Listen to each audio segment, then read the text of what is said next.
সত্যি নম এই কিছুক্ষণ আগেই যে ধর্মঘট ডাকা হয়েছে 13 মার্চ ওই নিয়ে একটা মেমোরান্ডাম এসছে রাজ্য সরকারের তরফ থেকে। কি বলা হয়েছে একটু দেখে নিই। In view of call given by some organisation for strike on 13 March 2026 Friday, এটা স্টেট গভর্নমেন্ট অফিসে যেগুলো আছে ক্যান্টিন হেড বা স্টেট গভর্নমেন্ট অফিসিয়াল এদেরকে বলা হয়েছে যে রিপোর্ট করতে ওই দিনে। No, it has been decided that no casual leave, কোনো ক্যাজুয়াল লিভ অ্যালাউ করা হবে না। ক্যাজুয়াল লিভ অ্যালাউ করা হবে না or any other leave for absence either in the first half or in the second half or for the whole day, কোনো সময়ের জন্যই লিভ অ্যালাউ করা হবে না।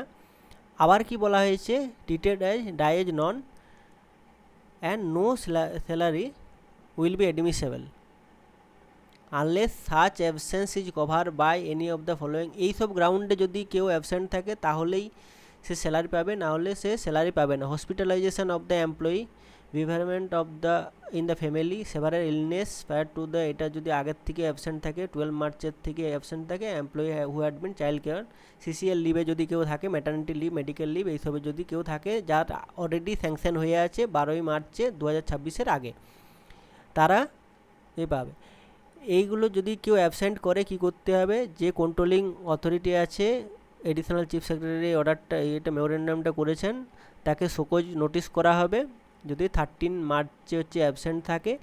আর ওই শোকজ নোটিশের যে এগুলো আছে রিপ্লাই করতে হবে।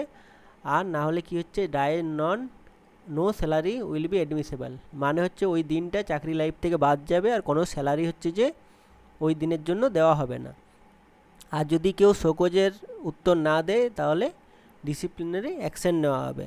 আর এইসব যে ডিসিপ্লিনারি অ্যাকশন, শোকজ নোটিশ, এগুলো 30 মার্চের মধ্যে কমপ্লিট করে রিপোর্ট দিতে বলা হয়েছে।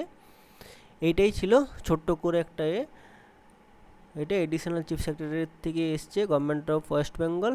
এই জায়গাগুলো কপি ফরওয়ার্ড করা হয়েছে, সব অফিসকে জানানো হয়েছে, divisional commissioner, district magistrate, sub divisional officer, সবাইকে জানানো হয়েছে।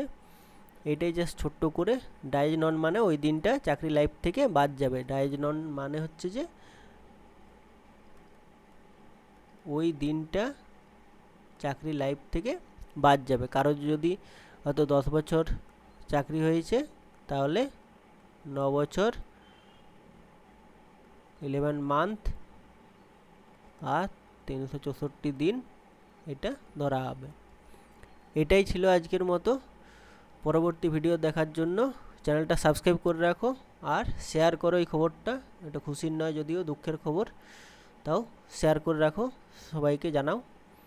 Thank you.